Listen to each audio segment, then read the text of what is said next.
7 years debating on whether I should start a YouTube channel or not. I finally decided, hey, why not? Just to give a little backstory to the video. Basically, 5 years ago, we lived in a home where I had roughly 1,000 square foot shop. We cordoned off about half of it, so technically it was 500. We used the other 500 for storage. So when we moved to that location, I had all of my tools shoved into a 12 by 12 shed. And then we sold that home again because we were in the process of flipping houses at the time. And we bought this home. And this home had one shed. It's a 12 by 24, just your typical shed. And we turned it into a shop. Basically, this video is just to show you guys that you don't need a big space to have a shop. Use the space that you have, use the building that you have, whatever you guys have available, and make you a spot where you can do some projects. So this video here is basically going to be a time lapse because these pictures were taken pre-videoing for YouTube. And I hope you guys enjoy. I will be clipping in here and there just to explain a few things, to go over a few things. If you like this video, just keep watching. I'm trying to video as much as I possibly can, and I will have videos out hopefully at least once every 2 weeks. Please click the like button, share with your friends, and click subscribe.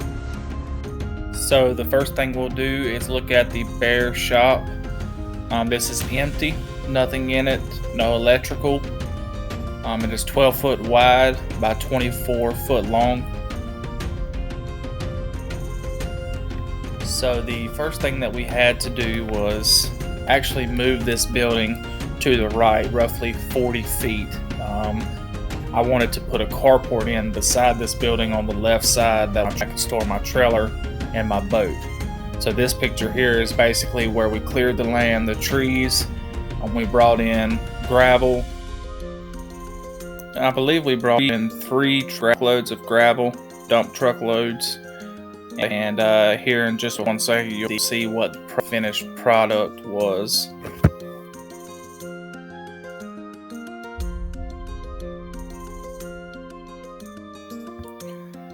The first thing that I decided to do was the electrical. I ran a sub panel to the building, and I put in 2 20 amp circuits.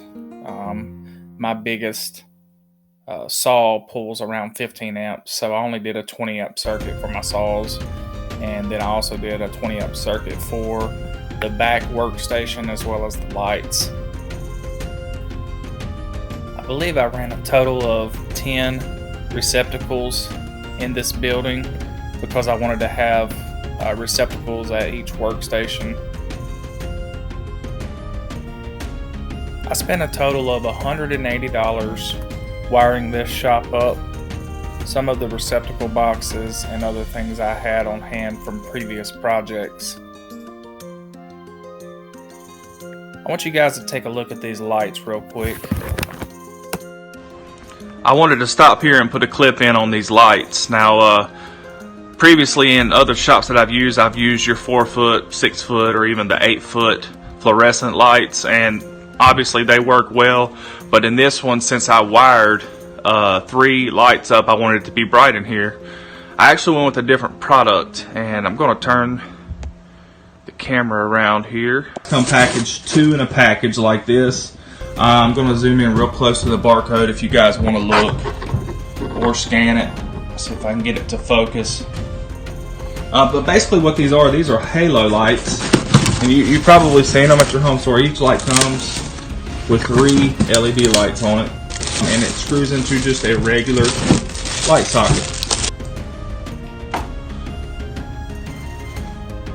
The next step in the process was to add some foam board insulation to the shop. I went with this product because I've used it in other metal buildings, and since this was an aluminum building, my goal was not necessarily to add enough insulation to heat and cool the building, but rather to block some of the air and keep some of the moisture out of the building, because everyone knows moisture does not go well with metal tools. So basically what I did, this is the front part of the shop, basically where I haven't finished. I have a little 16-18 inch spot here that I haven't put a covering on, as well as the ceiling above the door, because I have to modify that. But this is the foam board that I used. Most of you have seen it at your big box store, and I wanted to point out the spray foam. Basically what I did in all the cracks was I did this spray foam, and it helped it adhere to the wood. I did use, this is actually aluminum tape. Most people use this, run your aluminum pipes that you use for your dryer or above your sink, or excuse me, not your sink, your stove when you're connecting that. So this is aluminum tape. I did use that over the seams just to help a little bit with air coming through. Next I began putting the wall coverings on the building. I actually received 24 sheets of 2 foot wide by 8 foot just OSB plywood from a family member, and that's what I use for the walls in this building. Now obviously there are some gaps in the wall, but let's face it, it's a shop. I'm going to tear these walls up. So here you'll see I'm starting on the roof. Now believe it or not, I use a product called Hardy Board. I believe it's around $10 a sheet, but I put it up for the roof because all I was really trying to do was keep dust out of the ceiling. And I took these 1 by 2 inch furring strips and ran them across every single rafter in the building just to add some structural support to the Hardy Board. To drop in here and show you some of the cracks in the walls. Like I said, this is reclaimed wood. Somebody gave me 2 by 8 sheets of this wood, so there are cracks in the walls, at least the wall coverings, which in this case is plywood. But it's a shop. It doesn't matter. It doesn't affect anything as far as working or anything like that. I wanted these walls to be structurally sound. That way I could hang anything I wanted to, cabinets, magnetic strips, weight, you know, things that hold weight. There are some gaps. It's not 100% perfect, but it was free. So we'll start with the painting of the building. This is pretty much the last step. This is usually the steps where you can start to breathe. Your project's starting to come to an end. So basically I went through and painted the entire building. It's almost white, but it's more of a lighter gray. And I did the trim a little bit darker gray. I would put window coverings around the windows, just to add a little bit of flair. And here you can see pretty much the colors of what everything looked like when it was finished, except for the cabinets. We did paint those at another stage. These are all reclaimed cabinets. I got all of these from people giving them away, throwing them out. Online, people trying to get rid of them or getting new cabinets. So basically, all of these cabinets were free. You will see the shop kind of changed over the course of this. As I got bins in, I got rid of the metal bins and so on. I got rid of some of the toolboxes because I hung everything on magnetic strips. You'll see here, I probably do a review on those at some point. Here's what the shop looked like then, and then you will see toward the end I rearranged the shop again. So this is just a step-by-step. This was a process of about 6 to 7 months working on this. We're coming to the end of this now, and we'll get into the shop tour. Before we get into the tour, let me give you a quick rundown of what the total cost of this and what conversion was.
Thanks for watching. And please click like and subscribe. Bye!